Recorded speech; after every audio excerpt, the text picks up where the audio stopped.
So like, I guess I'll start with the worst takes. I want to be clear. If you haven't checked out the live I did with Iman's Reviews, who was the author and the originator of Recast T'Challa, he does a good job of clarifying what Recast T'Challa was really about versus what a loud subset of that movement has become. And so that subset of the movement is still unsatisfied. They're complaining about the erasure of black men from the movie. But it's a really gross thing to call it erasure because the man passed suddenly and without warning. He wasn't erased. They didn't replace him, right? They didn't replace T'Challa. They didn't replace Chadwick Boseman's rendition of T'Challa in the first film, which my initial response was I wanted them to. Over time, I was like, okay, I understand why they're not, and I don't want them to. And I think the movie proves that this was a no-win situation. It's like somebody said, Jason Whitlock, fucking Jason Whitlock, who was just like one of the worst niggas. Like, how you be bad at sports commentary and politics at the same time and have a spot to do both? Worst niggas in the world. He's like, it hates men and it's anti-patriarch and all this feminist stuff. And like, really, the movie, I can't think of a single like explicitly feminist, anti-patriarchy, whatever, anything in the movie. The movie just had women in it. It's a perfect example of how these niggas really just hate women, because this movie could have been that whole scene from Endgame where all the women come and save Spider-Man at the same time. That was really like goofy and pandering. It could have been that, right? It was not. It just had women leading the show. It was only feminist by way of the fact that it had women in power doing the things. It passed the Bechdel test or whatever. And like, yeah, like that is the gist of it. If you are really bothered in calling this movie woke and feminist, there's so little meat to that take. Now, if you're disappointed that there weren't more men in the movie, I understand that. I wish Chadwick was in the movie, but those are two different things, right? So what if they'd have just what if John David Washington pops up, is just the side character in Wakanda that just gets to do dope shit and he's the other dude kicking ass, you know what I'm saying? So if they'd have done that, it'd have been just as pandering and people would have came off like, why did they do that? Like, just as, there was no right way to get around the absence of Chadwick in this movie. You know what I'm saying? I would have liked more M'Baku, but then it'd have been more like, we're forcing this like that scene from Endgame. You can't just say we lost this very special figure from this film and from the culture, and we're gonna pop Boris Cujo in that motherfucker or somebody. I don't know. Not Boris Cujo. That's me showing my age. I don't know if Boris Cujo's been in a movie or a TV show in like 10 years. We can't pop Javante Rhodes right there. Just say, all right, see, he has a dick.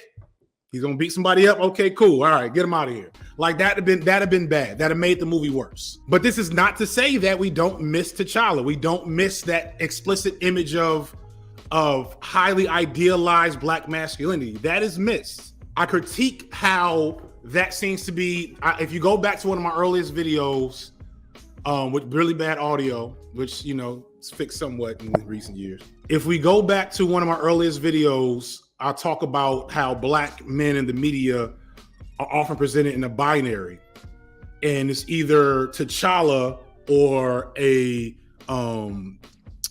Tyler Perry villain, is what Iman said a little and when we talked, right? It's one of the two. And like me, it's not that I don't want either of these to exist. I just want more to be filled in beyond and in between, which is what M'Baku did. I'll come back to him later. And so the absence of that idealized black masculine figure is still missed. But it not being there isn't in and of itself anti-black male.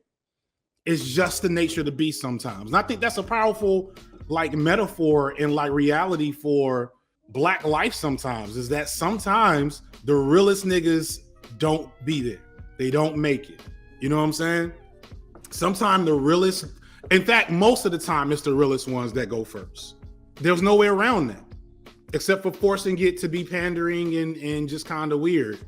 I like that they just said, what if the patriarch of a powerful community is taken from us?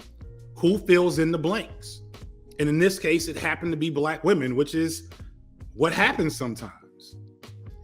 You know, the Dora Milaje carrying his casket was a powerful image. It was a powerful metaphor. That's how it works sometimes. And so, like, yeah, it's gross to call that erasure to me. You know what I'm saying? I'm not saying we don't deserve better. I'm not saying I wish it wasn't different. I'm saying to call it erasure, I think is gross, because erasure implies intention. Erasure implies that there was an option that was clearly better than what we got, and they said, nah, let's put this image out instead. And I don't know. I don't know. I don't, like, for those who just missed it and wanted, like, I hold space for that. For those who are, you know, pulling these quasi-manosphere, you know, neoliberal, black male advocate joints out to try to sow division, I can't with you. Like, the movie bent over backwards to not make it a feminist subtext film. They never act like, it would have been very easy for them to be like, what can we do? Can we lead? We're just women. Like, at no point, and this is indicative of the reality of what African cultures have looked like in Africa. This whole black male representation, black masculinity is erased art talking point hinges upon a concept and framework of black masculinity that is inherently connected to a white patriarchal concept of black masculinity. It hinges upon that, which is not the standard across Africa. The standard across Africa is not patriarchy, historically speaking. We get this idea of black male leadership and black male power and black masculinity, etc. That is a product of colonization. It is not a product of African ideology. Africa had a variety of communal structures, many of which were patriarchal, many of which were egalitarian, etc. So this idea that we did not have the ubermensch black male character, which, again, I want to be clear, I missed that. I wish that was there. The idea that it wasn't there is an affront to black masculinity. It's some decolonize your shit, sir, and or ladies. I want you to think about why you feel that way. And then I also want you to, again, remember, we got several movies already we've had and several more on the way. And I want to again point out, shout out to E-Man's Reviews, that was not his take. He did not say replace it now, replace it in this movie. He said, I want T'Challa back as a character, which I also agree with. I'm low-key still hoping, we got little boy T'Challa, that's cool. I still want variant T'Challa. But, you know, we'll see. I want variant T'Challa to come through with Storm 5 movies down the line. I still want that. And by the way, that take, I don't even want to give that take much more space, because I guarantee you that is a Twitter, online, Reddit, manosphere nigga take. You are not going to see that in the streets. You are not going to see that in the culture. I refuse to accept that that's going to make it out YouTube. I've yet to talk to anybody, and I know conservative black men. I know low-key misogynistic type black men, and they are not salty about the absence of black man in the movie. That's some maidenless shit online. Lost a train of thought. Fucking, I ain't finished talking about M'Baku. So I love M'Baku's the continuing his arc from the last movie, where he starts off the last movie looking to basically reclaim what he thinks is going wrong in the nation of Wakanda. Cool. He was wrong. He took an L. He went home and licked his wounds like a man, came back through at the end to support the culture. Like, I was like, is that a reach? When I was doing my video, I was like, is that a reach? It clearly was not, because they took that point and said, okay, this man learned from that experience. And this large, we'll say classically masculine, you know, big muscle brown dude said, yo, the culture needs my strength and wisdom. Ooh, and I fucking love that. I fucking love that. I love that M'Baku, he took an L from fucking from Namor. Namor, look, sometimes we take L's. It'd have been nice if he'd have got a swing in, more than one swing in, whatever. But he was out there fighting, and then when the people needed him, he was doing what do the Manosphere niggas like to say? What did he do?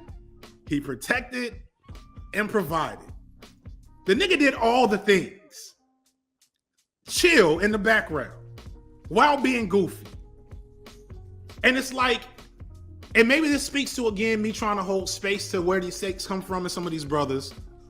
But I know men like that. I got uncles like that. I got cousins like that. Some of them aren't here anymore, right? That they will clown with you, but when it's time to take care of something, they got you. R.I.P. my cousin Damien. If you watch my most viewed video ever, Bo Burnham's, whatever the video was called, that last moment, that's my cousin Damien. He was like that.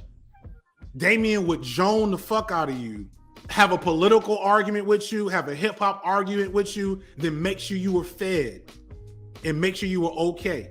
He did all those things.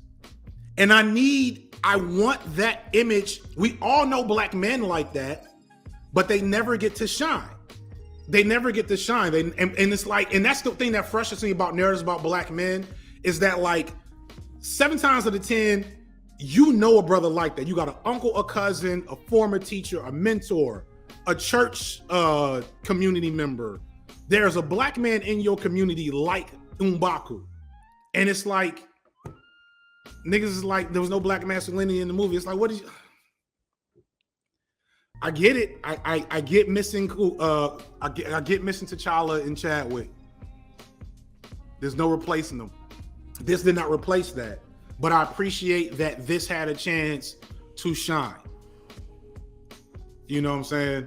Like, that's the image of black masculinity that a lot of brothers are complaining is not present in the culture and in the media, and it's right there. You know? So I really fucks with M'Baku's character arc. And then he gets to be king at the end.